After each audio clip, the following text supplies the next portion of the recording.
नमस्कार, सौरभ द्विवेदी नाम है हमारा और आप देखना शुरू कर चुके हैं लल्लन टॉप शो। हम सब के मन में कभी ना कभी ऐसे ख्याल आते हैं जिन पर हम अमल कर दें तो अपराधी कहलाएं। बावजूद इसके हम सब अपराधी नहीं हैं, क्योंकि क्षणिक आवेश के उस क्षण को हमने बीत जाने दिया, क्योंकि हमारे विवेक ने हमारा साथ दिया। कंप्यूटर की भाषा में कहें तो हम सब के भीतर एक फायरवॉल है जो ठीक ठाक काम कर लेती है।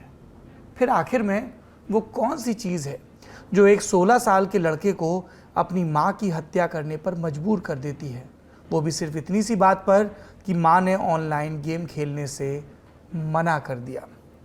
लखनऊ के इस दिल दहला देने वाले मामले के बारे में जितनी बातें आप जानेंगे आपका सर घूमता जाएगा।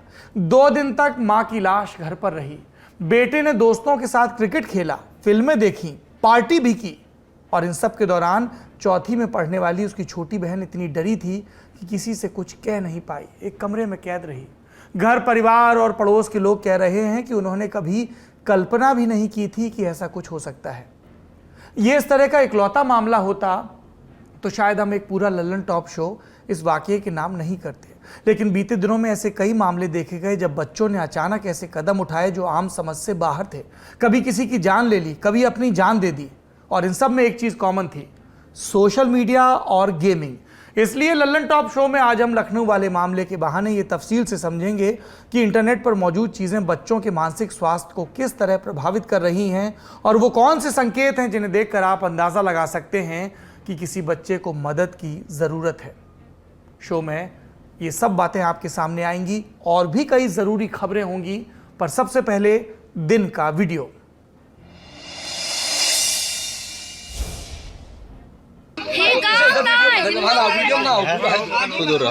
भाई गन गलती होएगा भी तो कान पकड़ पहले वो कान पकड़ बैठक मारो कदो गलती ना होई अब ना होई भैया चलो तुम्हारा पंडित के काम कहूं ना जा ना भाई मरते कहूं ना जा कदो खरगोपुर टिंगुर में कब्बो ना आई बे का कहने खरगोपुर टिंगुर में कान पकड़ अब खरगोपुर बैठक मार तू मार बैठक। बोलो जय श्री राम। जय श्री राम।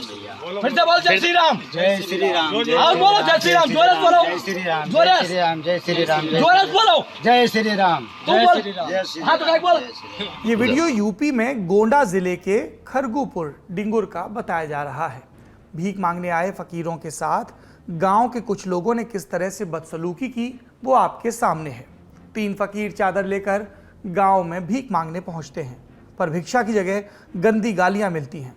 एक लड़का डंडा दिखाकर गाली देता है, कान पकड़कर उठक बैठक कराई जाती है, जय श्री राम का नारा लगवाया जाता है और उन्हें दोबारा किसी हिंदू के गांव में न जाने की हिदायत दी जाती है।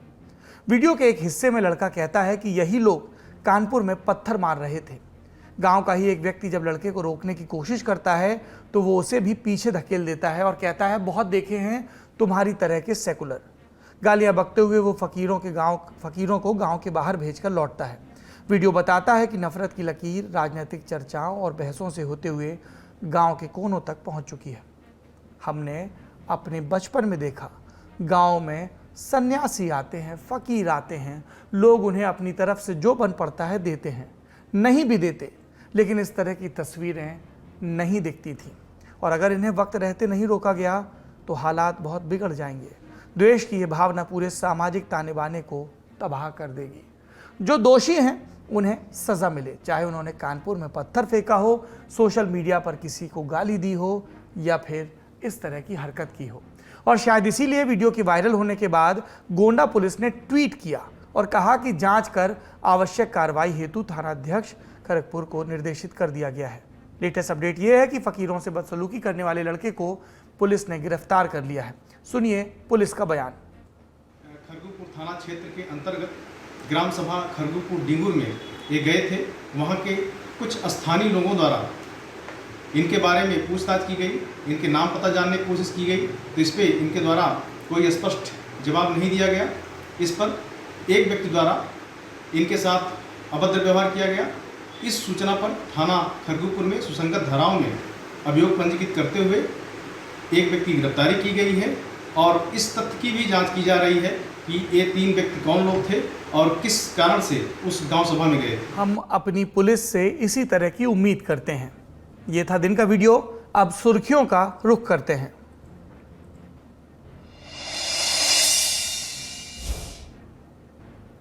पहली सुर्खी नूपुर शर्मा के बयान और विवाद से जुड़ी है। पैगंबर मोहम्मद पर की गई विवादित टिप्पणी को लेकर अब आतंकवादी संगठन अलकायदा ने भारत में आत्मघाती हमले की धमकी दी है। अलकायदा ने चिट्ठी जारी करते हुए कहा कि वह गुजरात, यूपी, बॉम्बे और दिल्ली में आत्मघाती हमले करने के लिए तैयार है। इस धमकी भरे बयान में अलकायदा ने यह भी कहा कि वह ना तो अपने घरों में और ना ही अपनी गढ़वाली सेना की छावनियों में शरण पाएंगे। चिट्ठी में आगे लिखा कि हम उन लोगों को मार देंगे जो हमारे पैगंबर का अपमान करते हैं और हम अपने शरीर और हमारे बच्चों के शरीर के साथ विस्फोटक बांधेंगे। अंग्रेजी में लिखी इस चिट्ठी की हर लाइन में धमकाने वाली भाषा का इस्तेमाल किया गया है।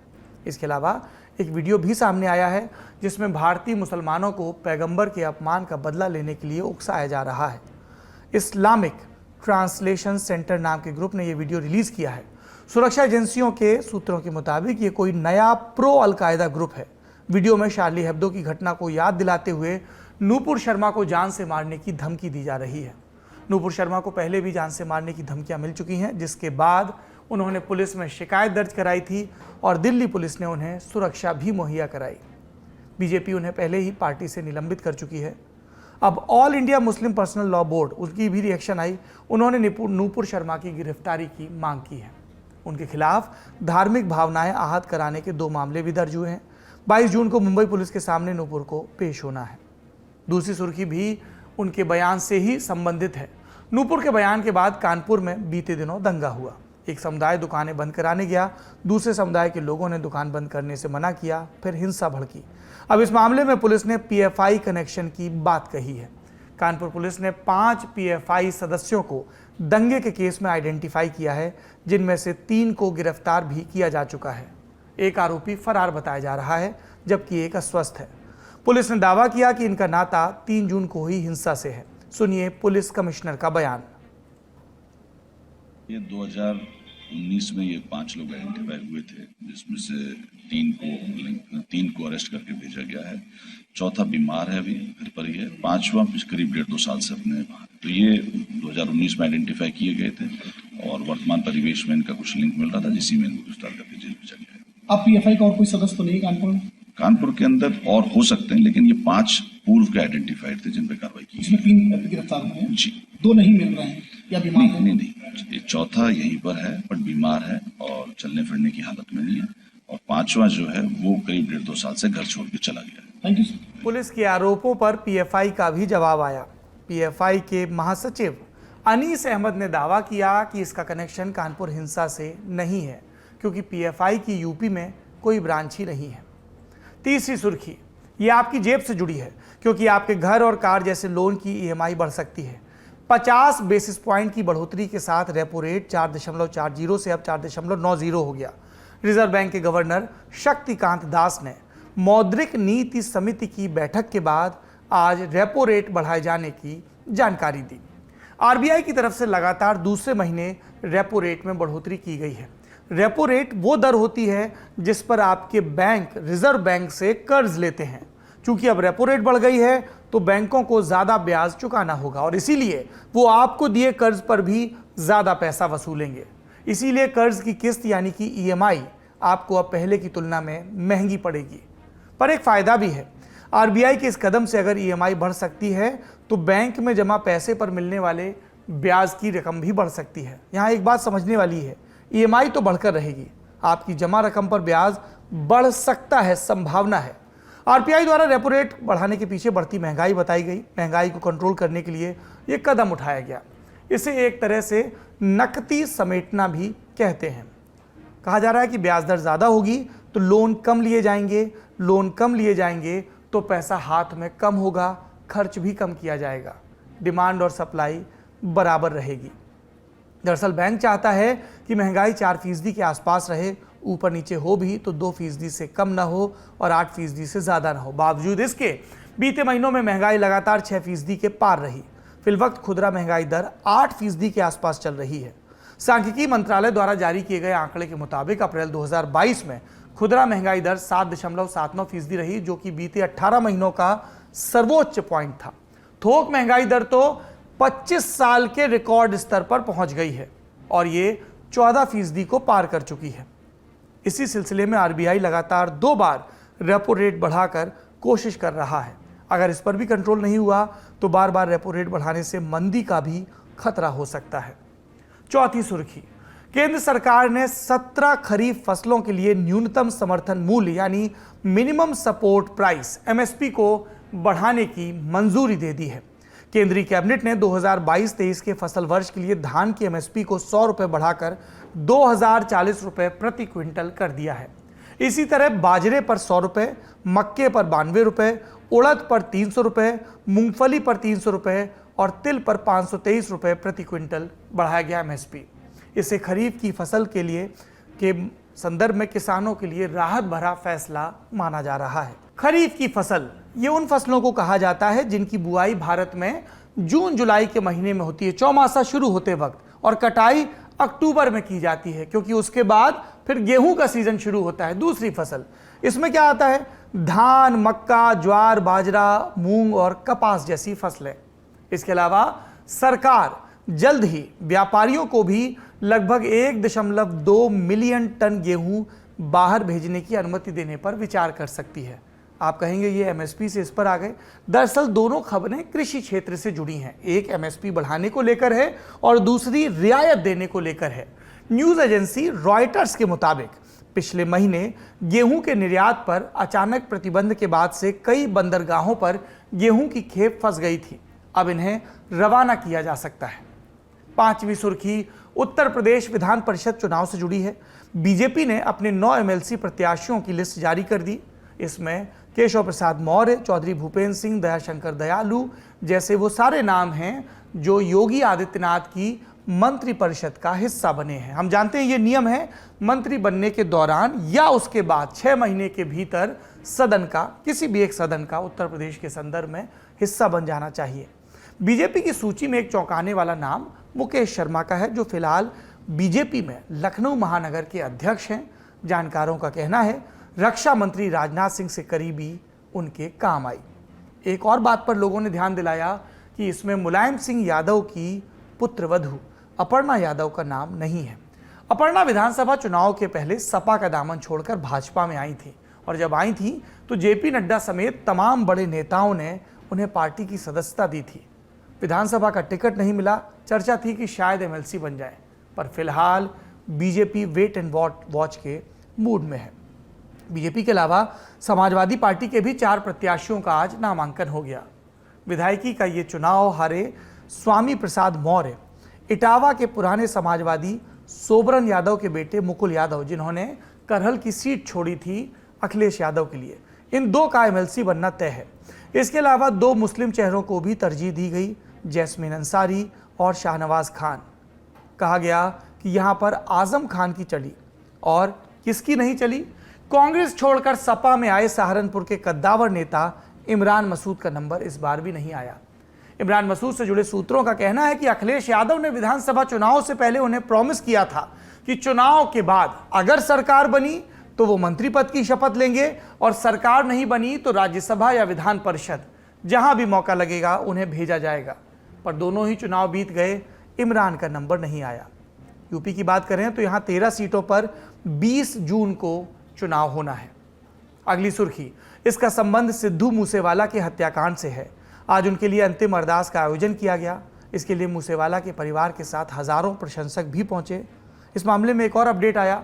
महाराष्ट्र पुलिस के मार्फत आज पुणे ग्रामीण जिले की पुलिस ने सूचना दी कि सिद्धेश हीरामन कांबले उर्फ सौरभ महाकाल को गिरफ्तार कर लिया गया है।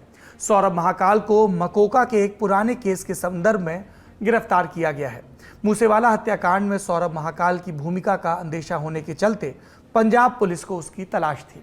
ऐसे में ये मुमकिन है कि सौरभ महाकाल से पूछताछ में इस हत्याकांड को लेकर नई जानकारी सामने आए। उधर दिल्ली पुलिस ने दावा किया है कि गैंगस्टर लॉरेंस बिश्नोई ही मूसेवाला हत्याकांड का असल मास्टरमाइंड है।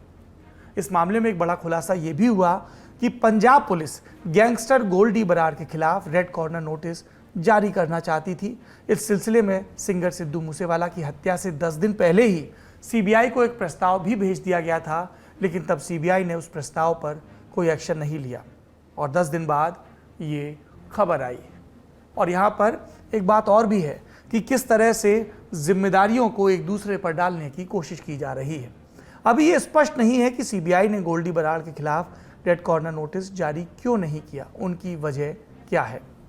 आखिरी सुर्खी क्रिकेट जगत से।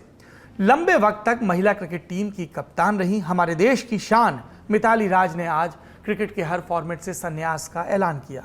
वो आखिरी बार न्यूजीलैंड में खेले गए वनडे वर्ल्ड कप का हिस्सा बनी थी।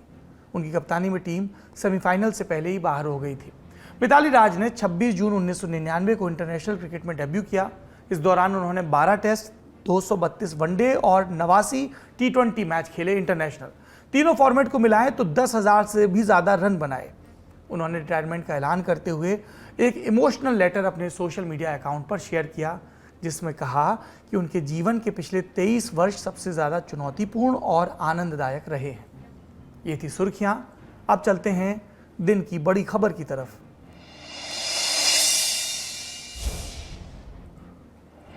पश्चिम बंगाल स्थित सेना के एक ठिकाने पर तैनात एक सैनिक परेशान है। 2 दिन से वो अपनी पत्नी से बात करना चाह रहे हैं, लेकिन वो फ़ोन नहीं उठा रही। 7 जून की शाम अचानक उनका बेटा उन्हें फ़ोन करके कहता है कि एक इलेक्ट्रीशियन ने घर में घुसकर मम्मी को गोली मार दी।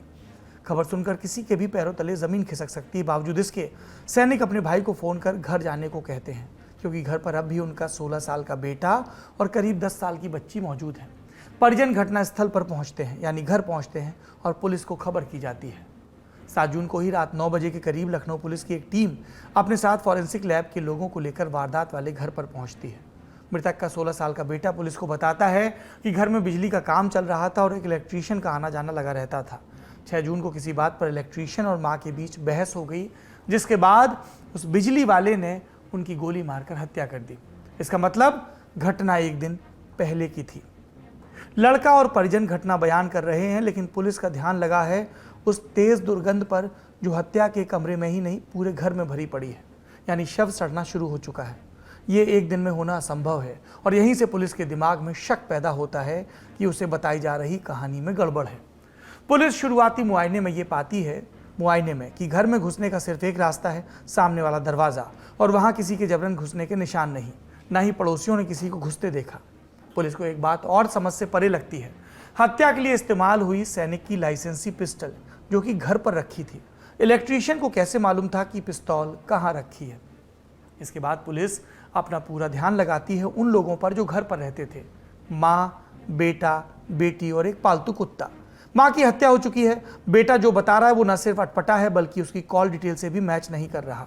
और तब पुलिस 10 साल की बच्ची को भरोसे में लेकर पूछती है। बुरी तरह सहमी बच्ची किसी तरह पुलिस को बताती है, क्या भैया ने मम्मी को मारा है।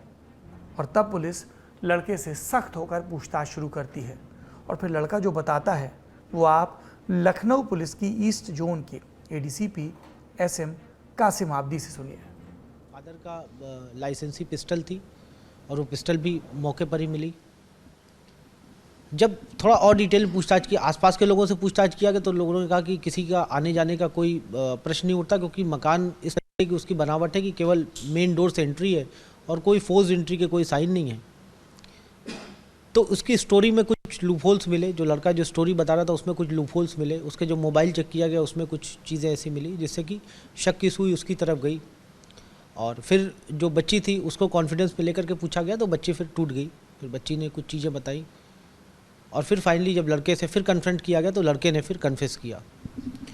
घटना जो उसने कन्फेस किया वो बताया कि सैटरडे नाइट की ये बात है। सैटरडे और संडे अर्ली मॉर्निंग लगभग 2 से 3 बजे के बीच में ये तीनों सो रहे थे एक ही कमरे में। फादर की सर्विस रिवॉल्वर थी, पिस्टल, लाइसेंसी पिस्टल थी, वो अलमीरा में रखी हुई थी, अनलॉक था वो, और इसको पता था कि यहाँ पे रखी रहती है। जाता है, पिस्टल उठाता है और ये हमला कर देता है। मदर के ऊपर एक शॉट फायर करता है, ऑन द स्पॉट उनकी डेथ हो जाती है। फिर ये अपनी बहन को लेकर के दूसरे कमरे में चला जाता है और सो जाता है। इसकी बहन नहीं सो पाती है बट ये सो जाता है।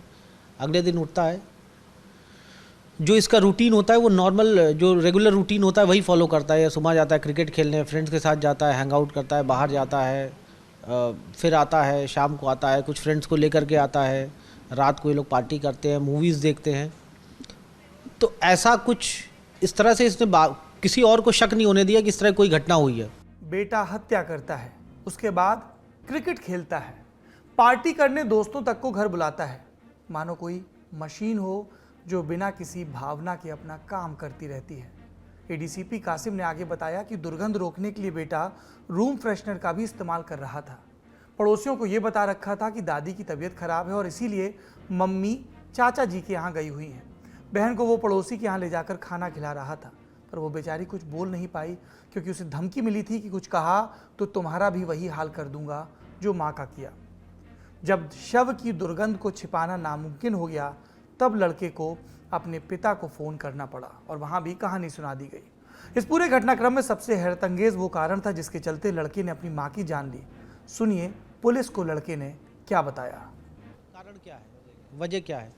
तो वजह सुनने में बड़ी इनॉक्यूअस सी लगती है, बट उसने बताया कि मेरी फ्रीडम कर्टल करती थी मेरी मदर।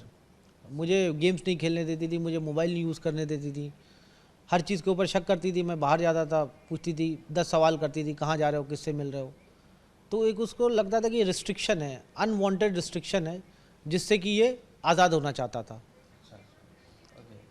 सैटरडे जो इमीडिएट कॉज जो इसने बताया, सैटरडे को एक इंसिडेंट होता है। इनकी मदर का 10,000 रुपये थे, कहीं रखे थे, वो मिसप्लेस हो जाते हैं इनकी मदर से और बाद में फिर वो मिलते हैं। बट जब वो मिसप्लेस होता है तो इसको मदर जो है वो इसको डांटती हैं, इसको मारती भी हैं। शायद उसने बताया कि एक आध हाथ शायद हाथ उठाया। वो चीज़ इसको उस चीज़ का इसको बहुत क्षुब्ध हुआ उस चीज़ से ये, और इस चीज़ का गहरा आघात पहुंचा इसको कि इन्होंने मार दिया मुझे और मेरी कोई गलती नहीं थी। और ये पहले भी 1-2 बार नाराज़ होकर के ये घर से जा चुका था, भाग गया था ये घर से। तो इसका ये एक तरह से बिहेवियरल पैटर्न इस तरह का था। जितनी बातें पुलिस को एक दिन की जांच में समझ आ गईं, उन बातों की तरफ परिवार या पड़ोसियों का ध्यान कभी नहीं गया। लड़के का अपने गुस्से और भावनाओं पर काबू नहीं था, लेकिन इसे शायद लड़कपन समझ लिया गया। पुलिस के अधिकारी बताते हैं कि लड़के ने गेमिंग एडिक्ट होने की बात कबूली है। पबजी और उस जैसे अन्य गेम को वो घंटों खेलता रहता था। सोशल मीडिया साइट इंस्टाग्राम का भी बड़ा शौकीन था। चूंकि पिता बाहर थे इसलिए माँ ही थी जो उसे टोकती थी, क्योंकि बोर्ड परीक्षा का साल था और इसी के चलते लड़के ने मान लिया था कि उसकी खोई हुई आज़ादी के आड़े उसकी माँ आ रही है। आज तक से जुड़े संवाददाता आशीष श्रीवास्तव ने लड़के के चाचा से बात की और उन्होंने एक दिलचस्प बिंदु की तरफ इशारा किया। सुनिए। एडिक्टेड था और लगातार उस पर मोबाइल पे खेलना, जिसकी जो माँ थी उसकी मना करती थी लगातार कि मत खेलो। उसको लेकर कभी शिकायत वगैरह नहीं? जैसे कभी देखिए विगत 2-3 वर्षों जो कोरोना काल था उसमें ऑनलाइन पढ़ाई हुआ करती थी, तो बच्चे थोड़ा सा पढ़ाई न करके थोड़ा सा होता है कि सोशल मीडिया पे और भी गेम्स और उसे चीज़ों को देख रहे हो, लेकिन इसका ये मतलब नहीं कि अपनी माँ की कोई हत्या कर दे। ये बहुत महत्वपूर्ण बात है। कोरोना काल में ऑनलाइन पढ़ाई के चलते बच्चों का स्क्रीन टाइम बेतहाशा बढ़ा है और इसके चलते गेमिंग और सोशल मीडिया से उनका मोह भी बढ़ा है। और इस लत का नतीजा क्या होता है हम लगातार देख रहे हैं। कुछ मिसाल आपको बता देते हैं। दिसंबर 2021 में मुंबई में एक 15 साल का लड़का अपने घर से भाग गया क्योंकि माता पिता उसे गेम खेलने को लेकर टोकते थे मोबाइल पर।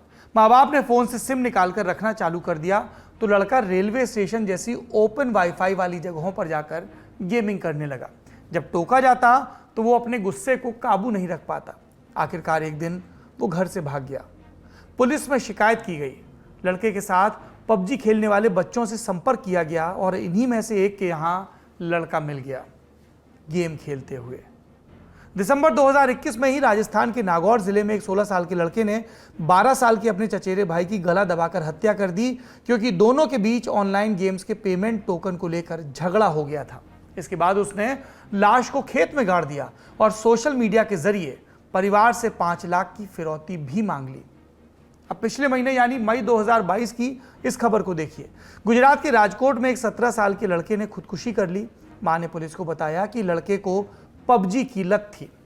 यहां बार बार एक खेल का नाम आ रहा है, पबजी। पबजी दरअसल अंग्रेजी शब्द प्लेयर्स अननोन्स बैटल ग्राउंड्स का शॉर्ट फॉर्म है पबजी।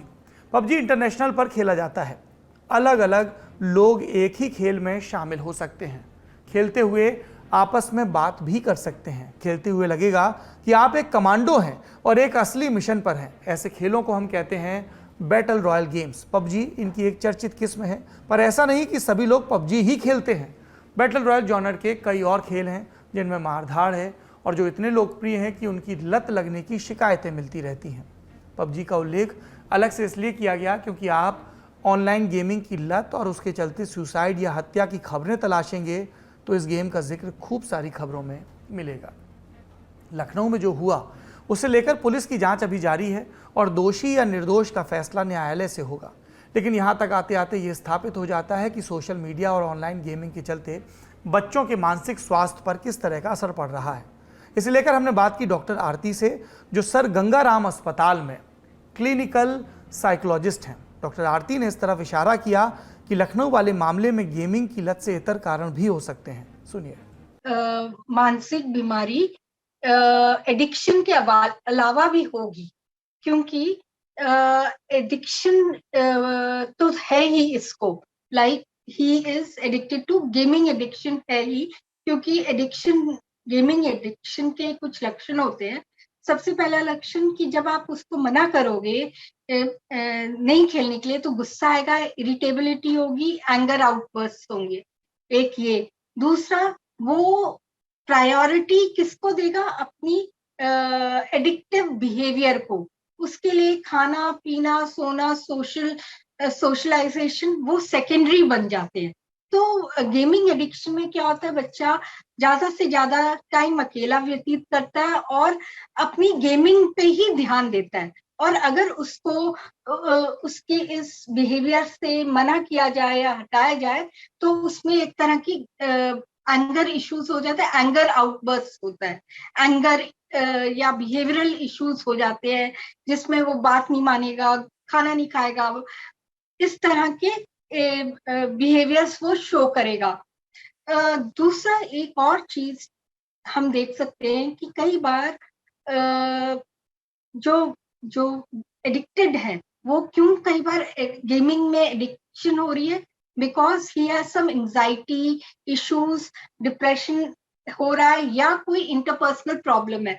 उसको एस्केप करने के लिए भी कई बार बच्चे दे गो इनटू गेमिंग एंड लगातार गेमिंग करते करते उनको एडिक्शन हो जाती है। डॉक्टर आरती की ये बात गेमिंग और गेमिंग की लत को देखने का एक नया नज़रिया पेश करती है। हमें ये देखना होगा कि बच्चे के स्वभाव में जो बदलाव आ रहा है वो गेमिंग के चलते है या फिर गेमिंग अपने आप में किसी दूसरी समस्या के चलते शुरू हुई। डॉक्टर आरती ने हमें ये भी बताया कि लखनऊ और उस जैसे मामलों में बच्चों ने ऐसे कदम क्यों उठाए जिसकी कल्पना तक नहीं की गई थी। उन्हें कानून या किसी दूसरी चीज़ का डर क्यों नहीं था। सुनिए। मदर को मार दिया, इसमें एक जो बच्चे के जो लक्षण दिखते हैं, कंडक्ट डिसऑर्डर हमें जिसमें कहते हैं, जिसमें बच्चा या एडोलेसेंट को कोई फर्क नहीं पड़ता, वो लॉ एंड ऑर्डर से ही इज नॉट वरिड, उसको सिर्फ अपने अर्जेस या अपने काम जो उसको चाहिए वो निकलवाना है, या किसी की बात नहीं मानना, लाइंग करना, झूठ बोलना जैसे लक्षण दिखते हैं, और एग्रेसिव बिहेवियर, वैंडलिज्म, ये सब कंडक्ट डिसऑर्डर में दिखता है। और हम मोस्टली ये लॉ से भी बिगड़ जाते हैं बच्चे, मतलब दे डू सच बिहेवियर्स कि उनको लॉ के अंदर अरेस्ट किया जाता है। तो इन दिस केस बच्चों में ये भी देखा गया है, या एडोलेसेंट में जो एंटी सोशल बिहेवियर जिसे कहा जाता है या कंडक्ट डिसऑर्डर कहा जाता है, इसमें बच्चे they will not feel any guilt feeling कि मैंने कुछ गलत किया है। उनको ये फीलिंग ही नहीं होगी कि मैंने कुछ गलत किया है, मैंने ठीक किया है। They have no emotions. तो इसी तरह हम इस बच्चे में भी हम ये देख रहे हैं कि मारने के बाद इसको कोई गिल्ट ही नहीं हो रहा। उसने छुपा दिया 3 दिन तक या 2 दिन तक, वो खेलता रहा, पार्टी करता रहा। अब आते हैं लाख टके के सवाल पर कि लखनऊ जैसी अनहोनी से पहले कैसे मालूम किया जाए कि हमारे घर में जो बच्चे हैं कहीं उन्हें मदद की जरूरत तो नहीं। सुनिए। सबसे पहली चीज जो हमें दिखेगा कि बच्चे के मूड चेंजेस होते हैं, ठीक है, कि जब भी आप उसको बोलते हो नहीं करना, नहीं देखना, तो he gets angry, aggressive, violent behaviour show करेगा, ठीक है, जब भी आप उसको ना बोलोगे। सेकेंडली, आप ये देखोगे कि ये ज्यादा से ज्यादा टाइम अपनी गेमिंग पे लगा रहा है और उसको कोई फर्क नहीं पड़ रहा कि उसकी पढ़ाई में हर्जा हो रहा है, वो अपने फ्रेंड से नहीं मिल रहा, अपने खा पी नहीं रहा अपना, मतलब कि मैं for example you will find कि बच्चे पबजी या कोई भी गेम खेल रहे हैं, 3 घंटे खेलते रहते हैं, खाना कम खाते हैं, फटाफट खा लेते हैं, या एक रोटी खा ली, या they will delay eating food. So जब आप ये सब लक्षण देखते हैं, पेरेंट्स देखते हैं कि यार 4-5 घंटे से ये खा ही नहीं रहा, इसको भूख भी नहीं लग रही।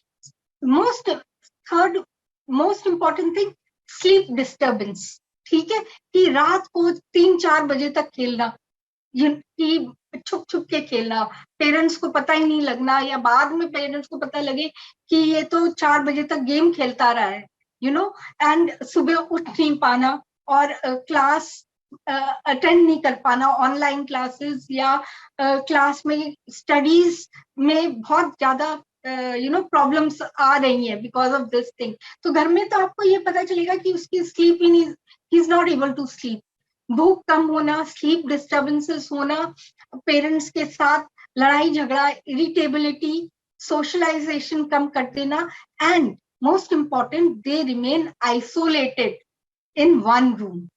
एक ये चीज। दूसरी बहुत इंपॉर्टेंट चीज है, you will see they will have problems in neck, pain issues आ जाएंगे, आईज में प्रॉब्लम्स आ जाएंगी, उनको कम दिखाई देना शुरू हो जाएगा, pain in the back, pain back होगी, नेक में प्रॉब्लम्स होंगी। So these physical symptoms will also be shown, and आप देखोगे ये जब इनका व्हेन आई से स्लीप साइकिल इज डिस्टर्ब, आप देखोगे दिन में वो ज्यादा सो रहे हैं, थका महसूस कर रहे हैं, फटीग बहुत ज्यादा है, और डिसओरिएंटेशन ऑल्सो, कि आप उनको बार बार बुला रहे हो, वो आपकी बात नहीं सुन रहे, अपनी ही दुनिया में है। So that kind of thing you will C in children. और जब ये आप ज्यादा देखो, जैसे 1 महीने 2 महीने से बढ़ता हुआ देख रहे हो, तब पेरेंट्स को हेल्प लेनी चाहिए, जब आपको लगे कि ये सारे लक्षण एक्सट्रीम में जा रहे हैं। मतलब मोबाइल फ़ोन और इंटरनेट हमारे वक्त का शाश्वत सत्य है।